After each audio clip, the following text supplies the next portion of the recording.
یو څو ټپې کوم او غواړم چې بلې ټپه کې را سره راشد هم دا جغ ویسې ګل پسند لاله خوښه ده تاسو راشد راوغواړم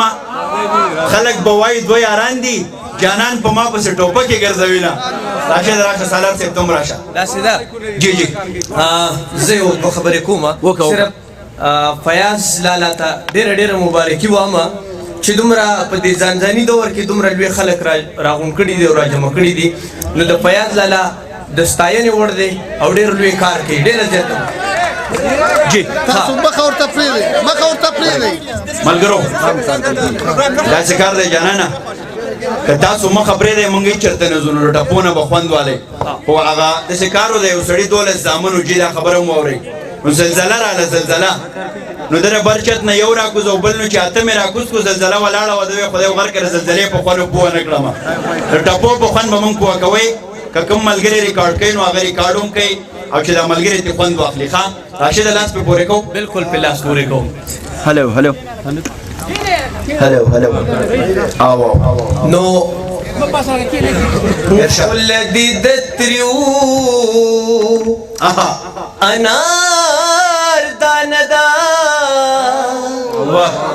درن زرانو قافلی در پسی زینا او چی زمردا یہ پیداوار دینو من پا هغا وطن کې لوګي او تیرونا او پیر بابا پډاګي ولا و پتا تیریږي دیوانا بابا لزینا منیر تر ډالې وچی او پزوانه مسپونا دنګا ہے د تیرا بنگا هر سړی در پسې مرینا او د اشنا غرد ګړې نرخا الله دې خکا جانان ما کوئی زن کوینا او کوئی دن پشي وادو پمشي او پکور زړه شي ګورته یو سیر مانونا او د زلفو تار مې اوبو یوړو ہے په غم شریکا یارن سا ګدرنا او جارو په منزلان کې پریدا ارشاد او په کوڅه تیر شو یار دې بل وطن ته زنا او تمت سوي من هیر شو ارشاد او ما ته هغه خبر بیا وکماینا او د ګل کېدو امید مې نشتا او نشتا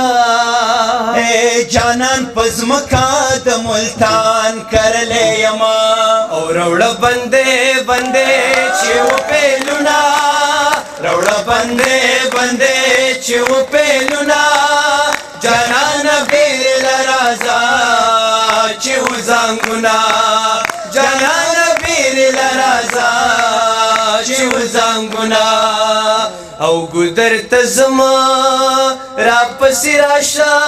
او ګدر تزما را پسې راشه ما په منګ کې پراټي راوړ دینا ما په منګ کې پراټي راوړ دینا او کده دنیا شرمونه نه وې کده دنیا شرمونه نه وې او تابه منګې ور زبتش در سره تلما او تابه منګې وړو زبتش در سره تلما وروړه بندې چې و پیلونا روړه بندې چې و پیلونا جانان بیر لرازا چې و زنګونا او جانان بیر لرازا چې و زنګونا خوشحال بابا وایي چې خو خدا چې د چا نوم پکې یادېږي په فاني دنیا به نه وي ژوندی تل څوک په دې دنیا ژوندی هیڅوک هم نه خو هغه کس ژوندی پاتې کېږي چې هغه د قام د وطن د خاورې د ولس خبره کړې وي دغه خبره به په نیوزیلینډ کې هم کوو په امریکا کې به هم کوو او په 400 کې به هم کوو د ساحل صاحب په دغه شعرونو خبرې ختمومه چې خوښ د پښتونخوا په میږتون یما پښتون یما خاوره به مې وایي چې پښتون یما او څوک د چاته نه وایي ما ټوله دنیا پیژني زه خپله عنوان خپله مضمون یما پښتون یما خوشحاله راته اوسئ منیر صاحب د صدر صاحب شعرونه واوره یو خوار مې اشنا کړی دی زردار به پې وهم نظیف لالا یو خوار مې اشنا کړی دی زردار به پې وهم یو سر مې پیدا کړی دی سردار به پې وهم او رقیب نه غاړې وځم نو یار به پې وهم نولی به داسې پوه کم چې خامار به پې وهم او زما د وسایلو غله زما اتل غدار کړي ملنګ را پارېدلی دی سرکار به پې وهم زما د وسایلو غله زما اتل غدار کړي ملنګ را پارېدلی دی سرکار به پې وهم او د دواړو لاسو ګوتې مې خوړلې مزدورو د خپو ګوتې مې جوړې دي ستار به پې وهم مزدور کسان رونو د دواړو لاسو ګوتې مې خوړلې مزدورو د خپو ګوتې مې جوړې دي ستار به پې وهم کلهمه پښتونخوا به په غانټول ښایسته کوو یو سوچ مې رالوی کړی دی کوکنار به پې وهم کلهمه پښتونخوا به په غانټول ښایسته کوو یو سوچ مې رالوی کړی دی کوکنار به پې وهم او افغان یمه که ته مې د مین سټریم میډیا وباسې فیسبوک به په کار راولم اخبار به پې وهم خپل غږ به په خپله مخکې وړو